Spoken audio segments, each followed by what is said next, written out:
Yung video ko na paano magbenta or how to sell NFTs, nawalan ng audio or ng boses. Kasi yung ginamit kong music ay na-copyright po. So, pati yung aking boses ay nawala. So, gagawa na lang tayo ng panibago. Ayan. So, dito sa DNA, dito ka magki-claim ng iyong DNA araw-araw. Ayan, i-check mo lang siya dito everyday. Then, dito mo rin makikita ang iyong invitation code. So, sa walang invitation code na magagamit, pwede nyong gamitin ang aking invitation code. Pero okay lang naman din, kahit kanino ang gamitin niyo. Dito naman sa DNA wallet, dito kayo pwedeng mag-swap. Okay, so swap nyo lang dito ang inyong naipon na DNA, then isa-swap nyo sa Worldcoin. Ayan po. Pwede din para makaipon kayo ng DNA, pwede kayo mag-swap ng any token or airdrop. Okay, halimbawa itong USDC, i-convert nyo sa DNA. Ayan.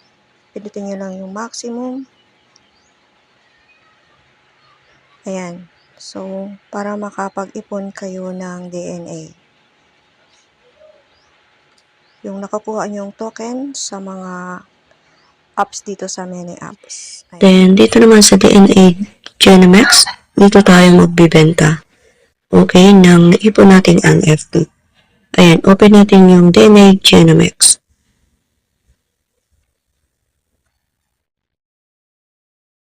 Ayan. Then, check natin kung magkano na yung naipon nating NFT. Una, buksan natin tong account. Skip muna natin yan. Then, punta tayo ng account. Then, pindutin natin yung bundle. Then, pindutin natin tong create, bundle, and sell. So, meron tayong naipon dito na 57 NFT.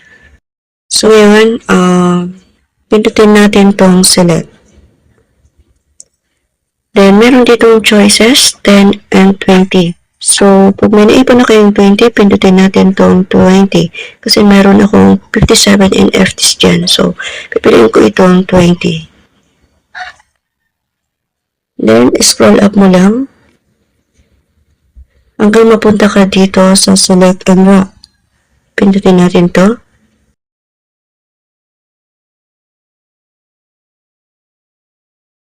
Then, pindutin lang natin yung allow. Then, allow. Allow lang.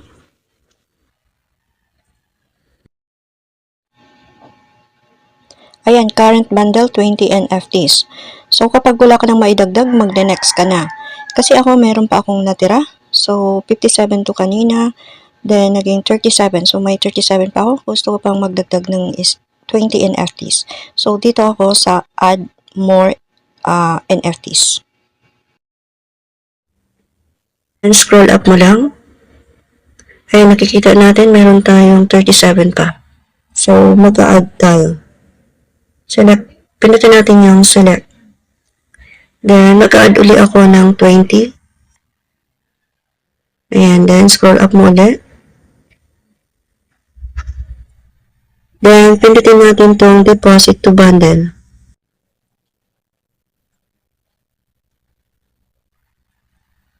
Then, allow ulit. Then, allow lang. Then, okay na. Mag-next na tayo. Then, so ayan, may 7% fee siya. Yung service fee at saka yung royal fee. Okay? So, may bawas. Scroll down mo lang para mapunta ka sa taas. Then, dito ka maglalagay ng amount kung magkano yung benta mo ng inyong bundle. Sabi kasi, nasa 16 to 17 daw yung benta nito. Ayan. Hindi ko lang sure kung magkano yung gustong ibenta. So, nasa sa inyo na yun kung magkano yung ibenta ito. So, ako gusto kong mataas yung pagbenta ko. So, dito, ilagay ko ang aking bundle na 40 ay gagawin ko siyang 50 Worldcoin. Ayun, ibibenta ko siya ng 50 Worldcoin yung aking 40 NFT. Then, scroll up mo lang. Ayan, yung final price niya. Meron siyang service fee at saka royalty fee. Ayan. Okay, 7%. So, yung final price na matatanggap mo is 46.5 Worldcoin. Ayan, kapag okay ka na sa price mo, ilalas mo na siya. So, pindutin mo na yung last pag okay ka na sa price.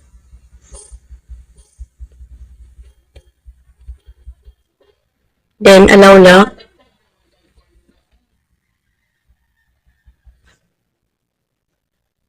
Then, allow. Ayan. NFT bundle listed for sale na siya, so okay na siya. Kasi binibenta natin siya sa value ng Worldcoin, so matatanggap din natin siya na Worldcoin. So, pag na-sell na siya or nabenta na, may bumili na, diretso na siya sa ating World App Wallet. Ayan po.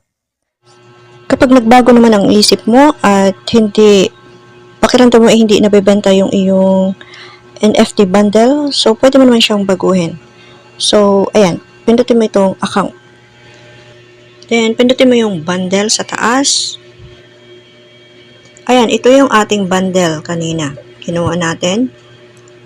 Yung binibenta ko yung aking 40 NFT to 50 Worldcoin. So, pagka gusto mo siyang i-cancel, pindutin mo lang yan. Then, andito yung cancel listing. So, pindutin mo lang yan. So, dyan pwede mong baguhin kung babaan mo ang price ng iyong NFT bundle or tataasan mo pa yung price ng iyong pagbebenta. Ayan po. So, kapag ang itatanong nyo naman ay tungkol dito sa pag-evolve, kapag nasa level 1 pa lang kayo, so kailangan nyo yung 10 referral. Okay? Kailangan nyo mag-refer or magdala ng gagamit ng DNA.